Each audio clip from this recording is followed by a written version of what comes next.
এবং পলিটিশিয়ানদের সামনে তো একটা বাক্স রাখা হয়েছে আর কি, মানে ডানে যদি একটা পারমাণবিক বোম পড়ে, বামে একটা পারমাণবিক বোম পড়ে, তার কোনো মাথা ব্যথা নাই। মাথা ব্যথা হচ্ছে আমার ইলেকশন কবে দিবেন সেটা বলে। আর বুঝতে পারছেন, আমাদের সামনে এইভাবে আমাদেরকে ধোঁকাবাজির মতো রাখা হচ্ছে। এগুলো কোনো সলিউশন না। সলিউশন হচ্ছে আমাদেরকে এই দাসত্ব থেকে বের হতে হবে, ওদের দাসত্ব থেকে বের হতে হবে। এটা আপনি এদিকে পারবেন না তো, বিকজ এই সিস্টেমটা ওদেরই। তো যাই হোক, তারপরে যদি বেশি সংখ্যক আমাদের ইসলামপন্থী ভাইরা ক্ষমতায় যেতে পারেন, তাহলে তো আমরা বলবো মাশাআল্লাহ, ভালো, অ্যাটলিস্ট ইসলামের জন্য ভালো। ঠিক আছে, ওটা আমরা বুঝি যেটা মন্দের ভালো, বাট এটা এই সিস্টেম আপনাকে এগেইনস্টে লড়াই করতে দিবে না, বিকজ সিস্টেমটা ওদের নিয়ন্ত্রণের মধ্যে আছে। ফেরাউন ছিল শিরকের মূর্ত প্রতীক, এরা হচ্ছে এখন পৃথিবীতে শিরকের মূর্ত প্রতীক। ফেরাউন ছিল কুফুরির মূর্ত প্রতীক, এরা হচ্ছে সারা ওয়ার্ল্ডে আল্লাহর দিনকে অস্বীকার করার মূর্ত প্রতীক হয়ে দাঁড়ায় আছে। ফেরাউন ছিল ইউযাব্বিহুনা আবনাআকুম, সন্তান ছোট ছোট বাচ্চাদেরকে হত্যাকারী। সারা ওয়ার্ল্ড ওয়াইড আপনি দেখবেন এখন পুরো মুসলিম সভ্যতার মধ্যে, স্পেশালি মুসলিমদের মধ্যে বাচ্চাদেরকে হত্যা করায় কারা এগিয়ে আছে, কারা করছে এই কাজগুলা? ওই জায়নিস্টরাই। গাজার 50,000 বাচ্চাকে হত্যা করেছে ওরাই। ইয়েমেনের বাচ্চাদেরকে ওরা মেরেছে, ইরাকের বাচ্চাদেরকে ওরা মেরেছে, আফগানের বাচ্চাদেরকে ওরা মেরেছে। অন্য কোনো শক্তি পারে নাই। আপনাকে মিলাতে হবে চেইনটা। ফেরাউন ছিল মেয়েদেরকে জীবন্ত রাখতো, মেয়েদেরকে রেপ করা, ধর্ষণ করা, কারাগারে নিক্ষেপ করা, মেয়েদের ইজ্জত নিয়ে ছিনিমিনি খেলা, মেয়েদের মধ্যে ফ্যামিলিস্ট রেভলিউশন ছড়া দেওয়া, মেয়েদেরকে দিয়ে সমাজে ফিতনা ছড়ানো। কারা করছে এই কাজটা? কারা করে যাচ্ছে এই কাজটা? কোনো মুসলিমরা করছে কি? এটা কি স্টার্টিং মুসলিমরা করেছে? মুসলিমদের মধ্যে কিছু মোনাফেক ওদের কাছে সোল্ড হয়ে গেছে, এটা আলাদা আলোচনা। কিন্তু শুরুটা হচ্ছে কোত্থেকে? এভাবে একটা একটা করে মিলান। সারা ওয়ার্ল্ড ওয়াইড মাদকের মূল কারিগর ওরাই, মিডিয়া দিয়ে তথ্য সন্ত্রাস ছড়ানোর মূল কারিগর তারাই। বড় বড় মিডিয়া প্রযুক্তিগুলো তাদের হাতের মুঠোয়। সারা ওয়ার্ল্ডে পারমাণবিক যুদ্ধ যদি লাগে, এর মূল কারিগর এরাই হবে। আরবের মধ্যে ওদের তন্ত্রমন্ত্রগুলো দিয়ে ফিতনা ফাসাদ ছড়ায় দেওয়ার মূল কারিগর তারাই।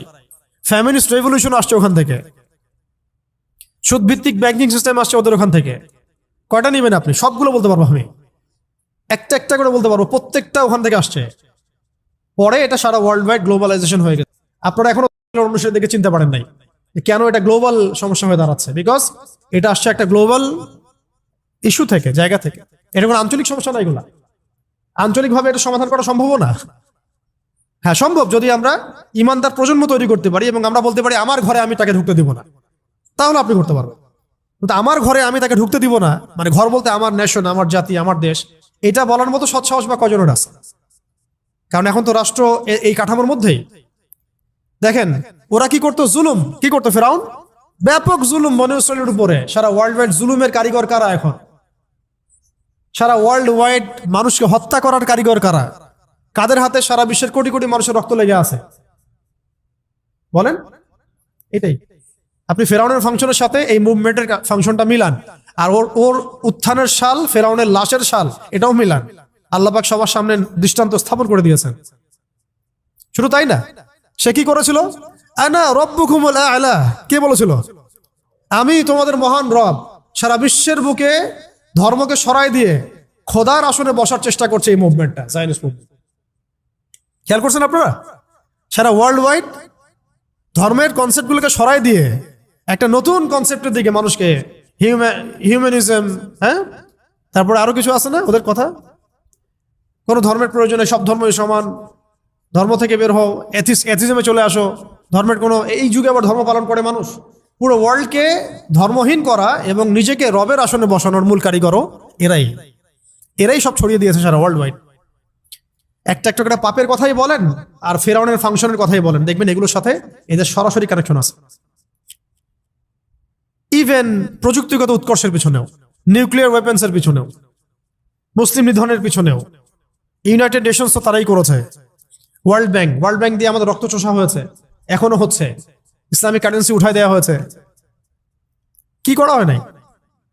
আর আমরা এগুলোকে মানে উন্নয়নের মানদণ্ড মনে করছি আর কি। শুধু তাই না, ইসলামিক খেলাফা ডিস্ট্রয় করেছে কারা? ওরাই। আমাদেরকে 57টা রাষ্ট্রে ভাগ করেছিল কারা? ওরাই। ওয়ান উম্মাহ কনসেপ্ট ভেঙে দিয়েছিল কারা? এরাই। আপনাকে আমাকে ন্যাশনালিজম গিলাইছে কারা? জাতীয়তাবাদ গিলিয়েছে কারা? এরাই। মুসলিমদেরকে কমিউনিস্ট বানিয়েছে কারা? এরাই। মুসলিমদের ব্যাংকিং এ সুদের এই 6 লাখ কারা ছড়িয়ে দিয়েছে? এরাই। কয়টা মিলাবেন আপনি? সেকুলার বানিয়েছে কারা সারা ওয়ার্ল্ডে? মুসলিমদেরকে সেকুলার কারা বানিয়েছে? এই মুভমেন্টটাই, যেটা একটা কুফরি তন্ত্র, যেটা থাকলে মানুষের ঈমান থাকে না। এখন সারা ওয়ার্ল্ডে পলিটিক্যালি সব সমস্যার সমাধান হিসেবে ডেমোক্রেসিকে উত্থাপন করেছে কারা? খারাপ ওই লিঙ্কনের অনুসারীরাই। আপনি একটা একটা করে পয়েন্ট আজকে বাসায় গিয়ে ফাইন্ড আউট করবেন, ক্রাইসিস, দেখবেন সবগুলো লিঙ্ক আপনি এখানে পাবেন। এবং ফেরাউনের যে ফাংশন ছিল সারা ওয়ার্ল্ডে ওই সময়, সেই ফাংশনগুলো আপনি এদের সাথে মিল পাবেন। ফেরাউনের প্রত্যেকটা খাসলত, চরিত্র এবং কাজ এদের মধ্যে আপনি পাবেন। ওকে, শেষ কথা হচ্ছে এই ফেরাউনের শেষ পরিণতি কি হয়েছিল? লাস্ট পয়েন্ট এটা। এই ফেরাউনের শেষ পরিণতি কি হয়েছিল? দাওয়াত পেয়েছে, তার কাছে নবী এসেছে, মুজিজা দেখেছে, ঠিক আছে, এখনো তারা দাওয়াত পাচ্ছে। শেষ নবীর অনুসারীরা তাদেরকে দাওয়াত দিচ্ছে, তাদের সাথে কনফ্লিক্ট হচ্ছে, দাওয়াতও পাচ্ছে তারা আল্লাহর নিদর্শন কিন্তু দেখছে। যতই আক্রমণ তার ইসলামের এগেনস্টে করছে, মুসলিমদের সংখ্যা বাড়ছে, ইসলাম শক্তিশালী হচ্ছে। তারা নাকানি চুবানি খাচ্ছে মুসলিমদের কাছে। যে মুসলিমদের কোনো অস্ত্র নাই, কোনো ট্রেনিং নাই, কোনো প্রশিক্ষণ নাই, তাদের কাছে নাকানি চুবানি খেয়েছে, খাচ্ছে কিনা? একটা ফ্লো তো হচ্ছে, এগেনস্ট একটা ফ্লো সৃষ্টি হচ্ছে। এই যে আপনারা যে দাড়ি রাখছেন, অথচ আপনাদের দাড়ি রাখার কথা না, বিকজ দাড়ি রাখার ফজিলত নিয়ে আপনাদের মনে হয় কোনো কিতাবে কোনো পড়াশোনা নাই। আছে কি? অনেস্টলি বলেন তো, আছে কিনা? কিতাবগুলো তো আছে, তো রাখলেন কেন? কিভাবে রাখলেন? বিকজ আল্লাহ রাব্বুল আলামিন ফেরাউনের এগেনস্টে মুসাকে দাঁড় করান। প্রত্যেক যুগে আল্লাহ পাক ফেরাউনের এগেনস্টে মুসাকে দাঁড় করান, এবং এই লাস্ট আখিরুজ জামানে এই গ্লোবাল ফেরাউনদের এগেনস্টে আল্লাহ পাক আমাদেরকে দাঁড় করিয়েছেন। সুবহানাল্লাহ, উম্মতে মুহাম্মাদীকে দাঁড় করিয়েছেন আল্লাহ রাব্বুল আলামিন। এটা আমাদেরকে বুঝতে হবে যে আমরা কার উম্মাহ। এখানে আর কোনো নবী আসবে না। এই ফাংশন প্লে করতে হবে আমাদেরকেই। এই ফেরাউনদের এগেনস্টে মুসার কাজ করতে হবে আমাদেরকেই, বিকজ আমরা মুহাম্মদ সাল্লাল্লাহু আলাইহি ওয়াসাল্লামের উম্মাহ। এবং শেষ পরিণতি কি হয়েছে? ফেরাউন এবং তার দলবল লোহিত সাগরে ডুবে মরেছে। জাস্ট একটু মনোযোগ দেন। ফেরাউন এবং তার দলবল লোহিত সাগরে ডুবে মরেছে, একসাথে না আলাদা আলাদা ভাবে? একসাথে এট এ টাইম। এবং বনু ইসরাইল, মুসা আলাইহিস সালাম নাজাত পেয়েছেন এই মুহররমে, এই আশুরায়। তার মানে ফেরাউন এবং তার দলবল যে ডুবে মরবে, এটা নিশ্চিত। এটা কি নিশ্চিত? কারণ ফেরাউন পরবর্তীতে যে নিদর্শন, আর মুসা আলাইহিস সালাম এবং তার অনুসারীরা যে নাজাত পাবে, বিজয়ী হবে, এটাও নিশ্চিত, এটাও লিখিত হয়ে গেছে। এখন আপনারা ক্যালকুলেট করবেন। আপনারা হয়তো অনেকে প্রশ্ন করেন যে সারা ওয়ার্ল্ড থেকে ইহুদিরা এসে এখানে কিভাবে আক্রা গাড়লো, কেন একটা জায়গা নিয়ে এত বেশি মাতামাতি করছে? আমি আপনাদেরকে বলে দিই, আল্লাহু আ'লাম বিস-সাওয়াব, আল্লাহ ভালো জানেন। আমাদের ইন্টারপ্রিটেশন সেটা হচ্ছে, আল্লাহ রাব্বুল আলামিন যেভাবে লোহিত সাগরে পুরা ফেরাউন এবং তার দলবলকে ডুবাই মেরেছেন, ঠিক সেইভাবে আল্লাহ রাব্বুল আলামিন এই হোলি ল্যান্ডের মধ্যেই এই জায়নিস্টদের কবর রচনা করবেন ইনশাআল্লাহ। এই কারণে আল্লাহ পাক সমস্ত বিশ্ব থেকে এদেরকে একটা একটা একটা করে বাছাই করে করে এইখানে নিয়ে আসছেন। এটা আল্লাহ পাকের প্ল্যান। আল্লাহ পাক drag themselves to the holy land. কথা বুঝতে পারছেন? আল্লাহ পাক টেনে নিয়ে আসছেন ওদেরকে হোলি ল্যান্ডের মধ্যে। এখানে ওরা রাজত্ব করতে পারবে না। পারবে কয়দিন বলছি? 40 দিন। ওদের মিসা আসার পরে, ওদের মিসায় তাও আসার পরে আল্লাহ পাক ওদেরকে টেনে নিয়ে আসছেন একটা জায়গায়, যেখানে ঠিক ওই ফেরাউনের মতোই আল্লাহ পাক এই বিশ্বের এবং সামনের যে আধুনিক ফেরাউন গুলো আছে, এদেরকে এখানে ডুবাই মারবেন আল্লাহ রাব্বুল আলামিন। তবে এবার পানিতে ডুববে না, এবার ডুববে মুসলিমদের হাতে ইনশাআল্লাহ। এবার লোহিত সাগরে ডুববে না তারা, বরং এবার ডুববে ওই হোলি ল্যান্ডের মাটির নিচে ইনশাআল্লাহ। এবং এটা হবে ইতিহাসে সবচেয়ে শেষবারের মতো। এরপরে কোনো আল্লাহদ্রোহী শক্তি এই বিশ্বের মাথা চাড়া দিতে পারবে না ইনশাআল্লাহ। এরপর ঈসা আলাইহিস সালামের যুগ চলবে, 40 বছরের রাজত্ব চলবে। তার 40 বছরের শাসনে পুরা ওয়ার্ল্ড ওয়াইড গ্লোবাল খেলাফা কায়েম হবে। এরপরে মানুষ খারাপ হওয়া শুরু করবে, সেটা আলাদা আলোচনা, ওইটা আমরা পরে করবো ইনশাআল্লাহ। এটা নিয়ে আজকের আলোচনা না। আজকের এতটুকু অংশ যে দেখুন, যেভাবে ফেরাউন ফাংশন করেছে, এরাও সেভাবেই ফাংশন করছে, এবং তাদের কাজ ফেরাউনের কাজের মধ্যে কোনো পার্থক্য দেখা যাচ্ছে না। ফেরাউনের যে পরিণত হয়েছিল, এদেরও সেই পরিণত অচিরেই হবে, এটা নিয়ে কোনো ডাউট নাই। কিন্তু মাঝখানের সময়টুকু বনু ইসরাইল এবং মুসা আলাইহিস সালাম যেভাবে সার্ভাইভ করেছেন, দাওয়াত দিয়েছেন, ফাইট করেছেন, আমরাও মুহাম্মদ সাল্লাল্লাহু আলাইহি ওয়াসাল্লাম উম্মাহ, ওই একই কাজ আমাদেরকে করতে হবে। তো সামনে যদি এগুলো হতে থাকে, তাহলে আমরা এখন কি করতেছি ভাই? আরেকটা পয়েন্ট শেষ করা হচ্ছে, আপনারা তো জানেন এই দিনেই ইমামুল হুসাইন রাদিয়াল্লাহু আনহু তার শাহাদাত হয়েছে, ঠিক আছে না? কার এগেনস্টে? ইয়াজিদের বাহিনীর এগেনস্টে, তাই তো? ইয়াজিদ কি এখানে ভালো ছিল? সে কি সৎ ছিল না জালেম ছিল? এখানে পয়েন্টটা হচ্ছে যে ইমাম হুসাইন রাদিয়াল্লাহু আনহু কখনোই জালেমদের সামনে মাথা নত করেন নাই, রাইট? ইমাম হোসেন রাদিয়াল্লাহু আনহু সংখ্যাগরিষ্ঠ ছিলেন না, সংখ্যালঘিষ্ঠ ছিলেন। তাকে নির্মমভাবে ট্র্যাপে ফেলে হত্যা করা হয়েছে, যেভাবে আজকে মুসলিমদেরকে হত্যা করা হচ্ছে। আপনারা কি মিলাতে পারছেন? ইয়েজিদের আচরণ এদের আচরণ, ফেরাউনের আচরণ এদের আচরণ, মিলাতে পারছেন না? দেখেন, শেষ পর্যন্ত তারা মাথা নত করে নাই। কারা? এই ইমাম হুসাইন রাদিয়াল্লাহু আনহু এবং তার বাহিনী সবাই শহীদ হয়ে গেছেন, কেউ কিন্তু জালেমের সামনে মাথা নত করেন না। আত্মবাসীকে আপনি দেখেন, তারা শহীদ হতে যাচ্ছে, হয়ে যাচ্ছেও, তারা কি মাথা নত করেছে? মাথা নত করে নাই। বরং এই ওয়ার্ল্ডে এই সিস্টেমের এগেনস্টে স্বাধীন স্বতন্ত্র কোনো যদি জাতি থেকে থাকে তারা হচ্ছে গাজাবাসী। ওরা ফুল স্বাধীন। যে কথা আপনি পার্লামেন্টে বলতে পারবেন না, করে দেখাতে পারবে। যে কথা আপনি আপনার রাষ্ট্র নিয়ে করতে পারবেন, যে কাজটা আপনি আপনার রাষ্ট্র নিয়ে করতে পারবেন না, করতে পারবে। আমাকে যদি আপনি বাংলাদেশ দিয়ে দেন কালকে, আমাকে বলেন যে ভাই আপনি মিলিটারি নিয়ে ওদের সাথে যুদ্ধ করেন, কিছুই করতে পারবেন না, বিকজ আপনি এখন ওদের আন্ডারে দাসত্বে আছেন। ভাই বুলেট ছুটতে পারবে, কারণ সে ওদের আন্ডারে দাসত্বের মধ্যে নাই। সেম কাজ তারা করতে পারবে, পারবে তারা করতে, কিন্তু আপনি পারবেন না, বিকজ আপনি সিস্টেমের আন্ডারে আছেন। এই সিস্টেমটার সাথে কুফরি না করা পর্যন্ত, এখান থেকে বের না হওয়া পর্যন্ত আপনি স্বাধীন হতে পারবেন না। কিম জং উন করতে পারতে পারে, আপনি পারবেন না, বিকজ ও সিস্টেমের বাইরে আছে, ওগুলো পরোয়া করেন। আমরা বুঝি না যে আসলে আমরা কার দাসত্ব করছি, এবং স্বাধীনতার মানেই বাকি। গাজাবাসী স্বাধীন, শহীদ হলেও স্বাধীন। এই আত্মা উড়ে চলে যাবে জান্নাত ইনশাআল্লাহ। ওই বাচ্চাদের আত্মাগুলো দিয়ে জান্নাত ভর্তি হয়ে যাচ্ছে আলহামদুলিল্লাহ। আমরা প্রজেক্টে কাজ করার সময় আমরা বলছিলাম সান্ত্বনা কিভাবে দিব, আমরা বলছিলাম এভাবে যে জান্নাত আপনাদের সোলগুলো দিয়ে জান্নাত ভর্তি হয়ে যাচ্ছে আলহামদুলিল্লাহ। এর চেয়ে বেশি কিছু বলার নেই আমাদের। আপনি খেয়াল করে দেখেন, ইমাম হুসাইন রাদিয়াল্লাহু আনহু তার যে চেতনা ছিল, আজকে আপনি দেখবেন প্যালেস্টাইনের আমাদের মুসলিম ভাইদের সেই চেতনা আছে। সপরিবারে নিহত হলেও তারা মাথা নত করছে না, পানি খেতে দিচ্ছে না, কিন্তু তারা মাথা নত করছে না। খেয়াল করছেন কি? এখন ইমাম হুসাইন রাদিয়াল্লাহু আনহুর একটা আনফিনিশড কাজ ছিল, একটা আনফিনিশড একটা জব তার ছিল। সেটা কি জানেন? সেটা হলো ইয়াজিদ বাহিনীর গোড়া একেবারে শেষ করে ফেলা, কেটে ফেলা। ইয়াজিদ বাহিনী মানে জালেমদের গোড়াটাকে কেটে শেষ করে ফেলা, এটা কাজ ছিল কার? ইমাম হুসাইন রাদিয়াল্লাহু আনহু। এবং এই কাজেই তো তিনি যুদ্ধ করতে গিয়েছিলেন, তাই না? যাতে করে জালেমের শেকড়টা তিনি উপরে ফেলতে পারেন, এটা ছিল তার মিশন। কিন্তু শেষ পর্যন্ত সেই মিশনটা অ্যাচিভ হয় নাই, আল্লাহ পাক তাকে শাহাদাত দিয়েছেন আলহামদুলিল্লাহ। এখন ইমাম হুসাইন রাদিয়াল্লাহু আনহুর সেই যে আনফিনিশড জব, এই জবটা করতেই আসবেন ইমাম ইনশাআল্লাহ। বুঝতে পারছেন, মিলাইতে পারছেন? ইমাম হুসাইন রাদিয়াল্লাহু আনহুর যে আনফিনিশড একটা জব আছে বা ছিল ওই সময়, জালেমের গোড়া কেটে ফেলা, ওইটা করতেই আসবেন ইনশাআল্লাহ তাআলা ইমামুল। কার বংশ থেকে? তাদেরই বংশ থেকে, ফাতিমা রাদিয়াল্লাহু আনহারই বংশ থেকে। মিলাইতে পারছেন? কেন ইমামুল মাহদি ফাতিমা রাদিয়াল্লাহু আনহার বংশ থেকে আসবেন? বিকজ তার বংশে ইমাম হুসাইন রাদিয়াল্লাহু আনহুর একটা আনফিনিশড কাজ আছে এখনো ওয়ার্ল্ডে বাকি।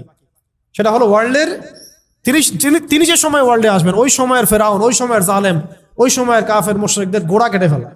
তো ওয়ার্ল্ড ওইদিকেই যাচ্ছে এবং ওয়ার্ল্ড অ্যাফেয়ার্স এভাবেই আগাতে থাকবে। মাঝখানে আমাদেরকে কিছু গোলক ধাঁধার মধ্যে ফেলে রাখা হয়েছে, পড়াশোনা, চাকরি, জব, এইটা সেটা, এবং পলিটিশিয়ানদের সামনে তো একটা বাক্স রাখা হয়েছে আর কি। মানে ডানে যদি একটা পারমাণবিক বোম পড়ে, বামে একটা পারমাণবিক বোম পড়ে, তার কোনো মাথা ব্যথা নাই। মাথা ব্যথা হচ্ছে আমার ইলেকশন কবে দিবেন সেটা বলে। বুঝতে পারছেন? আমাদের সামনে এইভাবে আমাদেরকে ধোঁকাবাজের মধ্যে রাখা হচ্ছে। এইগুলো কোনো সলিউশন না। সলিউশন হচ্ছে আমাদেরকে এই দাসত্ব থেকে বের হতে হবে, ওদের দাসত্ব থেকে বের হতে হবে। এটা আপনি এদিকে পারবেন না তো, বিকজ এই সিস্টেমটা ওদেরই। তো যাই হোক, তারপরে যদি বেশি সংখ্যক আমাদের ইসলামপন্থী ভাইরা ক্ষমতায় যেতে পারেন, তাহলে তো আমরা বলবো মাশাআল্লাহ, ভালো, অ্যাটলিস্ট ইসলামের জন্য ভালো হলো। ঠিক আছে, ওটা আমরা বুঝি যেটা মন্দের ভালো, বাট এটা এই সিস্টেম আপনাকে এগেইনস্টে লড়াই করতে দিবে না, বিকজ সিস্টেমটা ওদের নিয়ন্ত্রণের মধ্যে আছে। তো এখন শেষ কথা হচ্ছে, আমরা আজকের আলোচনার মধ্যে অনেকগুলো বিষয় আসছে। তো মূল কথাটা হচ্ছে আমাদেরকে আমাদের চিন্তার দরজাটা উন্মুক্ত করতে হবে, অতীত জানতে হবে, ইতিহাস পড়তে হবে, বর্তমান বুঝতে হবে, ইন ফিউচারে কি হচ্ছে এগুলো আমাদের মাথায় রাখতে হবে, এবং দ্বীনের ইলম অর্জন করতে হবে। তাকওয়া, আল্লাহর আনুগত্য, রাসূলের আনুগত্য, জীবন নিয়ে সচেতন হওয়া, সাফল্যের সংজ্ঞা বোঝা। একদিনে তো সব আলোচনা হবে না। তো আজকে মুহররমের যে আলোচনাগুলো, এই যে মাস, এই মাসের তাৎপর্য, এই মাসের ফজিলত, এই মাসের সাথে কেন একটা কওমের নাজাত জড়িত আছে, তারা কি করেছিল, ফেরাউনের কি ফাংশন ছিল, ফেরাউন সারা ওয়ার্ল্ডে কি ফাংশন প্লে করেছিল, ওই ফাংশনের সাথে আজকে কোনো কওমের মিল আছে কিনা, এবং কেন তার যে মমিটা সেটা ওই সালেই বের হলো যেই সালে মুভমেন্ট শুরু করলো। তাহলে এখানে মাঝখানে আমাদের কাজটা কি? সেই ইমামুল হুসাইন রাদিয়াল্লাহু আনহুর যে কাফেলা, সেই চেতনা, সেই আদর্শ ধারণ করা এবং সেইভাবে নিজেদের জীবনটাকে প্রস্তুত করা।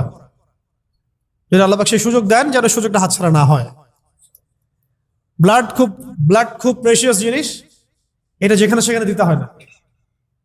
ব্লাড খুব প্রেশিয়াস একটা আমানত আল্লাহ পাকে, এটা যেখানে সেখানে দিতে হয় না। ডেমোক্রেসির জন্য ব্লাড দেওয়ার কোনো মানে নাই, কোনো মানে নেই।